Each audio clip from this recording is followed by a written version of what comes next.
I've been a 911 dispatcher for 11 years. I have taken calls from car crashes where I could hear the metal still settling. I have talked a 17-year-old through delivering her own baby on the side of a highway. I have stayed on the line with people in the last minutes of their lives and guided them as gently as I could toward the exit. I say this not to impress you, but to establish something important. I do not rattle easily. Last Tuesday rattled me.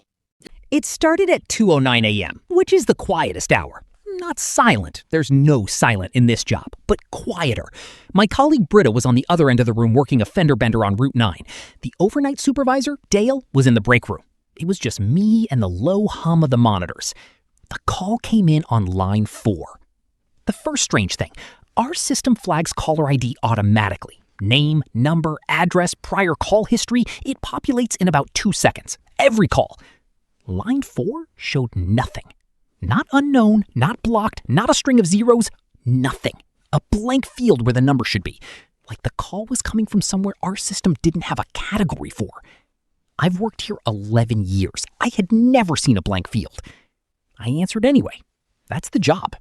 911, what's your emergency? Silence, but not empty silence. I've learned to hear the difference. This had weight to it, background texture, something that might have been wind or might have been breathing distributed across a very large space. 911, can you hear me? What is your location? A voice, low, male, I think, though there was a quality to it I'm struggling to describe. Hearing someone talk through a wall or underwater or from the bottom of something deep. Not distorted like a bad connection, more like the voice was simply coming from very far away and doing its best. She's in the water. Sir, who is in the water? What is your location? Silence again. Then, she's been in the water a long time. I need you to tell me where you are. What body of water? Is she still alive? The voice, and this is the part I've been turning over for 4 days now, paused, like it was considering the question carefully. It found the question almost quaint. Then it said, "That depends on what you mean." And the call ended. Blank field calls get flagged and reviewed. Dale came out of the break room, reviewed the recording, frowned in the particular way Dale frowns when something doesn't fit his understanding of how the world works, and said he'd escalate it to the technical team in the morning. I finished my shift. I drove home. I did not sleep. By 6 a.m., I was back on the phone with our technical supervisor, a pragmatic woman named Gina who has the energy of someone who has debugged every possible telecom anomaly and found a boring explanation for all of them. She called me back at 8:17 a.m. She was not her usual pragmatic self. The call, according to our system logs, lasted 1 minute and 12 seconds. I can confirm that. I was on it.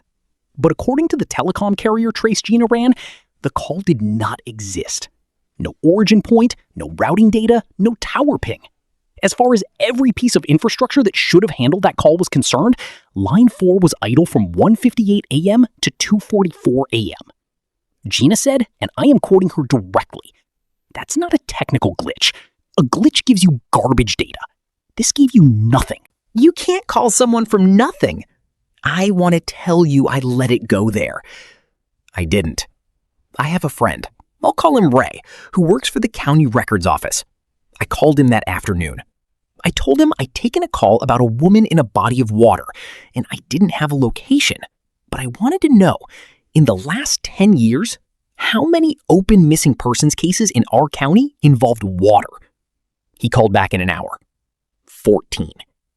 I asked him to send me the list. 11 of the 14 were recent enough that family members were still actively searching. I'm not going to discuss those cases here out of respect.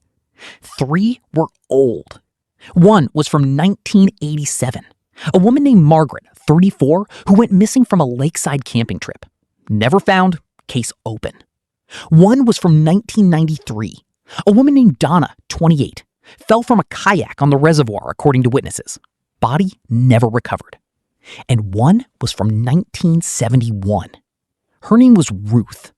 She was 19 years old. She went missing from a swimming hole called Carver's Creek, about 6 miles from where I'm sitting right now. It was July. She went in the water with 3 friends and didn't come out. Her friends said the current took her. The creek was dredged twice. She was never found. That case has been open for 54 years. I don't know why I drove out to Carver's Creek on a Wednesday afternoon. I don't know what I was expecting to find. The swimming hole is barely used anymore. The creek runs low in summer, and there's a newer park 2 towns over that everyone goes to instead. I parked on the gravel pull-off and walked down the bank and stood there looking at the water, which was brown and quiet and maybe 2 feet deep at the center. Too shallow to drown in now. But in 1971, after a wet spring, it would have been different. I stood there for a while. Then I noticed something on the bank, caught between 2 roots at the waterline. An earring. Small, gold. The butterfly back clip style that was common in the 60s and 70s. I took a photo. I didn't touch it. I have sent the photo to the county sheriff's department. I have filed a supplemental report on the 2:09 a.m. call. I have given them Ray's list of open cases. I don't know what any of this means. I am not claiming it means anything. But here's what I keep coming back to. The voice said, she's been in the water a long time. When I asked if she was still alive, it paused and said, that depends on what you mean. Ruth went into Carver's Creek in 1971. She's been in the water for 54 years, and I keep thinking about the way the voice sounded. Not distorted, not broken, just far away. The way things sound when there is a great distance between where they are and where you are, and they are doing everything they can to reach you anyway. Like someone who has been trying to make this call for a very long time, and finally got through. 4 days later, the sheriff's office sent a team to Carver's Creek yesterday morning. They found the earring. They also found, buried in the silt 3 feet from the bank, directly beneath where the water runs fastest, a small cluster of bones. The medical examiner has not confirmed anything yet. It'll take time.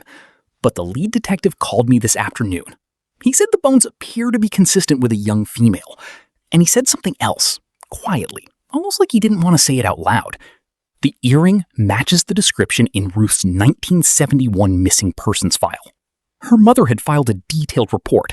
She listed specifically the earrings Ruth was wearing the day she disappeared. Gold, small, butterfly back clip. One of a pair. I've been sitting with this for 3 hours, and I keep returning to one thought. If that call had never come in, if I'd never sent Ray the list, never driven to the creek, never taken that photo, Ruth would still be in the water. Whoever made that call knew she was there. Whoever made that call has known for 54 years. I'm a 911 dispatcher. I've taken thousands of calls. I know what it sounds like when someone is desperate to be heard. That voice was not desperate. It was patient. It was so patient. Like it had been waiting since 1971 for someone to finally pick up.